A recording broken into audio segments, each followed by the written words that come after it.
دنیا میرے آگے میں ایک مرتبہ پھر آپ کا خیر مقدم۔ نصرت صاحب، پہلے تو ہائی کمشنر ہمارے جو برطانیہ میں ہیں واجد شمس الحسن صاحب، واجد صاحب سے بات کی، اور اب ہمارے نمائندے ہیں اظہر جاوید صاحب جو کہ دنیا نیوز لندن سے ہمیں جوائن کر رہے ہیں ٹیلی فون کے اوپر۔ السلام علیکم اظہر جی السلام۔ صاحب، ہم نے ہائی کمشنر صاحب سے بھی بات کی، ان کا بھی یہ کہنا ہے کہ جو رپورٹ سن تک ہیں کہ ابھی تک کوئی تفتیش 12 سے 36 گھنٹے میں ان کی ایک اسیسمنٹ ہے کہ آتی ہے سامنے، لیکن اب تک کی جو آپ کور کر رہے ہیں، کل شام کا یہ واقعہ ہے لندن سے، اب تک آپ کیا سمجھتے ہیں کہ پولیس یا کسی طرف سے کوئی ایک کلیو ملا ہے کہ عمران فاروق کے قتل میں کون کون سے لوگ ملوث ہو سکتے ہیں، یا کون اس سلسلے میں کوئی آپ کے پاس اپڈیٹ ہو؟ جی، اس وقت بھی میں اسی جگہ پہ موجود ہوں جہاں پہ ڈاکٹر عمران فاروق کو قتل کیا گیا، جو کہ ان کا گھر بھی ہے۔ تو یہاں پر جو پولیس نے کارڈن آف کیا ہوا ایریا، جو رات کو اور صبح کو کارڈن کیا تھا، اس کو مزید بڑھا دیا ہے، مزید علاقے کو گھیرے میں لیا ہوا ہے۔ جو یہاں پر بات ہوئی ہماری یہاں پولیس آفیسر سے، تو انہوں نے ٹائم فریم دینے سے تو نہیں دیا، لیکن ان کا یہ کہنا ہے کہ وہ تمام آپشنز کو کھلے رکھے ہوئے ہیں، تمام پہلوؤں پہ تفتیش ہو رہی ہے، اور اس میں جو اب تک کی جو ہمیں صورتحال معلوم ہوئی ہے، جو ہمیں ہمارے یہاں سورسز کہہ رہے ہیں، ان کا یہ کہنا ہے کہ یہ بڑا ہی منظم طریقے سے یہ مرڈر کیا گیا ہے۔ جو قاتل ہے انتہائی پروفیشنل قاتل تھا، جس نے کہ چھریوں کے وار کیے، اور ڈاکٹر عمران فاروق کو جب اس کو کنفرم ہوا کہ یہ ڈیتھ ہو گئی ہے ان کی، تو تب وہ وہاں سے گیا۔ یہاں میں آپ کو بتاتا چلوں کہ یہاں لندن میں جو اسٹیبنگ کے واقعات ہیں وہ بہت زیادہ ہیں۔ یہاں پر جو منشیات فروش گروہ ہیں، یہاں جو نوجوان لڑکے ہیں، یہاں پر وہ آپس میں جو ان کی لڑائیاں ہوتی ہیں، جو گینگ وارز، یہاں پر کہنے کو تو لندن ایک بڑا سیف علاقہ سمجھا جاتا ہے، لیکن جو یہاں کے لوگ رہتے ہیں اب ان کو زیادہ معلوم ہے کہ یہاں پر بھی امن و امان کی صورتحال اتنی اچھی نہیں ہے۔ یہاں پر گینگ وارز میں اسٹیبنگ جو ہے وہ سب سے زیادہ ہوتی ہے۔ گزشتہ سال بھی تقریباً 70 کے قریب نوجوان جن کی ایج 25 سے کم تھی، 16 to 25 تھے، وہ اسی طرح کے خنجر زنی کے واقعات میں ان کی ڈیتھ ہوئی۔ نہیں اظہر، آپ بالکل درست کہہ رہے ہو کہ لندن میں گینگز ہیں، اور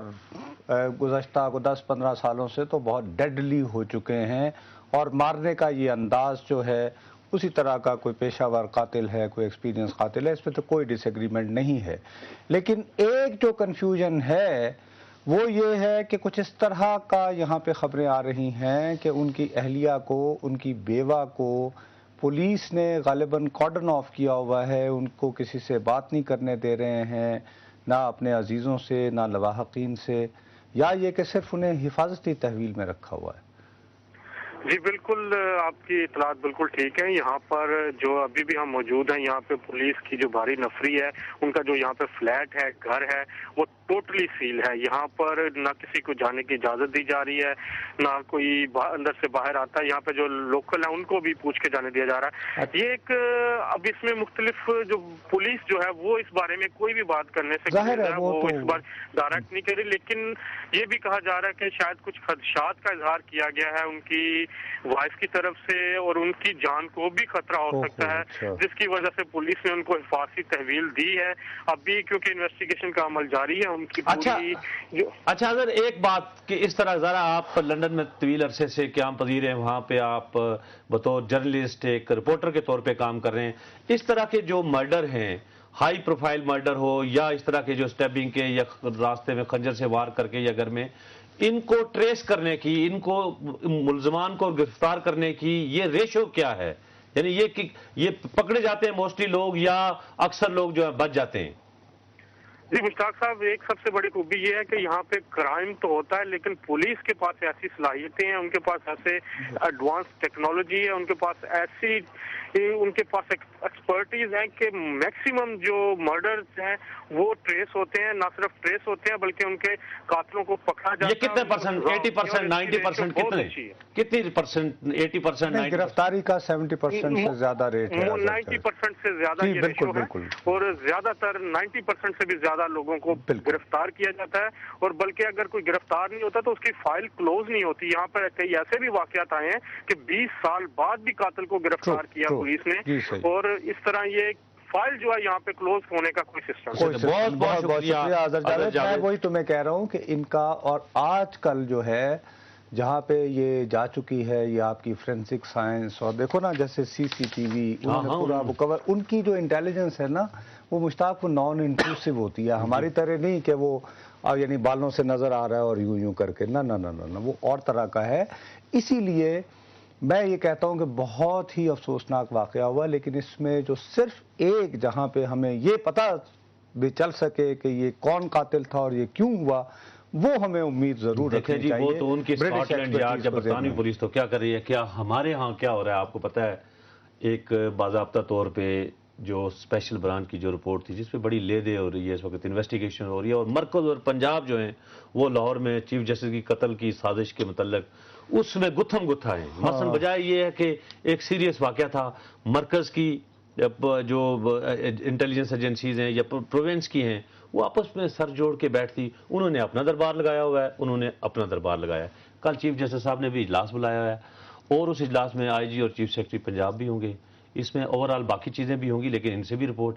دیکھنا یہ ہے کہ کیونکہ پنجاب کی گورنمنٹ نے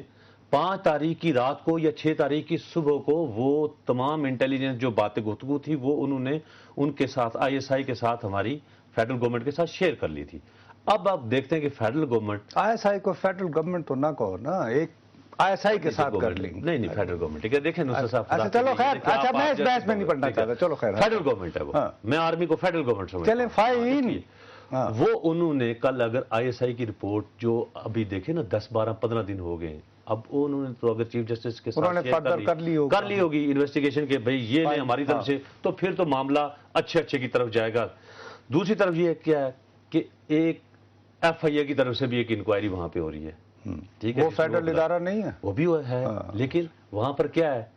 وہاں پہ جناب ایک قریشی صاحب جو ڈائریکٹر ہیں ظفر قریشی جی ظفر قریشی صاحب وہ ڈی آئی جی ٹیلی کام تھے. سرگودا میں الیکشن ہو رہے تھے وہ وہاں سے ٹیلی فونوں پہ ٹیلی فون کیے جا رہے تھے خود بھی جا کے لوگوں جس میں ان کے بھائی امیدوار تھے غالباً نہیں مدر قریشی صاحب جو ہے نا وہ ان کے کزن یا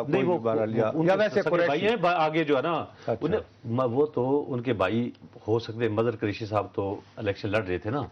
ٹھیک ہے آپ کو پتا وہ تو ظفر قریشی صاحب انفلوئنس کرنے کی وہ تو منسٹر ہے نا وہ تو آپ کو پتا ہے کہ وہ وزارت داخلہ کے وزیر ہیں وہ تو تسنیم قریشی صاحب ہیں تسنیم نہیں یہ مدر قریشی صاحب جو الیکشن ہار گئے جی یہ وہ ہیں. اب ان کے ایک دوسرے بھائی جو ہیں اسماعیل قریشی صاحب ہیں وہ بھی ایکسٹینشن پہ پنجاب گورنمنٹ کو پتا چلا کہ یہ بھائی کی وہ وہاں پر سپورٹ کر رہے ہیں الیکشن تو وہ بہرحال ہار گئے مسلم لیگ نون کے مقابلے میں انہوں نے ان کو او ایس ڈی کر دیا تو انہیں پکڑ کے ماشاءاللہ رحمان ملک صاحب ہمارے دوستوں نے کہا نہیں اگر آپ کو ادھر بطور ڈی آئی جی ٹیلی کام آپ کو او ایس ڈی کیا ہم آپ کو ایف آئی اے کا ڈائریکٹر بناتے ہیں. صحیح. اب ایک بھائی سیکرٹری اسٹیبلشمنٹ ہے ایک بھائی الیکشن ہار کے تو گرج میں دل میں وہ رکھا ہوا ہے تیسرا وہاں پر انکوائری کر رہا ہے. ایسی انکوائری اس لیول کی ہوگی تو اس میں کس نے کیا اور دوسری طرف سے وہ کہہ رہے ہیں کہ جی کرنل احسان نے کہا میں نے رپورٹ پہ سائن نہیں کیا دوسری طرف سے یہ کہا جا رہا ہے کہ وہ مان گیا کہ ہاں بھائی میں نے دیا ہے. اور وہاں پہ ڈائریکٹر ریسرچ صاحب ہیں ان کے پاس تو باقاعدہ ہاتھ سے لکھا ہوا اسکرپٹ ہے وہ انہوں نے جو اپنے ہاتھ سے نوٹس لے کے کہا تھا نا کہ یہ ہے ہماری طرف سے وہ مکر کیسے سکتے ہیں وہاں اسپیشل برانچ کے کمپیوٹر کے اندر باقاعدہ وہ رپورٹ سیو ہوئی ہے وہ وہاں سے پرنٹ آؤٹ آپ نکال کے وہ بھی سربمر ہو گیا. یہ ساری چیزیں ہوں گی لیکن نصرت صاحب اصل اس سارے معاملے میں جو بات تھی کہ چیف جسٹس کی سیکیورٹی وہ تو ادھر رہ گئی. اب یہ ہے کہ وہ جو ظفر قریشی صاحب ہیں وہ اپنا ساڑھ نکالیں گے اوپر سے دوسری طرف جو آج سکھیرا صاحب کی اور انہوں نے بلایا ان کو چلو خیر جو مرضی کر لیں لیکن نصرت صاحب میں یہ کہتا ہوں کہ یہ درخواست آ گئی ہے وہ باقی آپ کی بات اس لیے جو مرضی کر میں کہتا ہوں کہ نصرت صاحب پہلے یہ عدالتی کمیشن جو گورنر صاحب نے خط لکھا ہے نا تو یہ عدالت اس طرح کی نہ دونوں طرف سے کوئی بھی نہیں اب سارے کام عدالت کرے گی جائے گا. آج پٹیشن چلی گئی ہے پٹیشن کا حوال بھی آج وہ پٹیشن کیا بات صرف یہی ہے کہ سپریم کورٹ انٹروین کرے اور جو تبدیلی کی باتیں اس پر بھی بات کریں گے. ناظرین وقت ہے ایک بریک کا بریک کے بعد پھر آپ کی خدمت میں حاضر ہوں گے.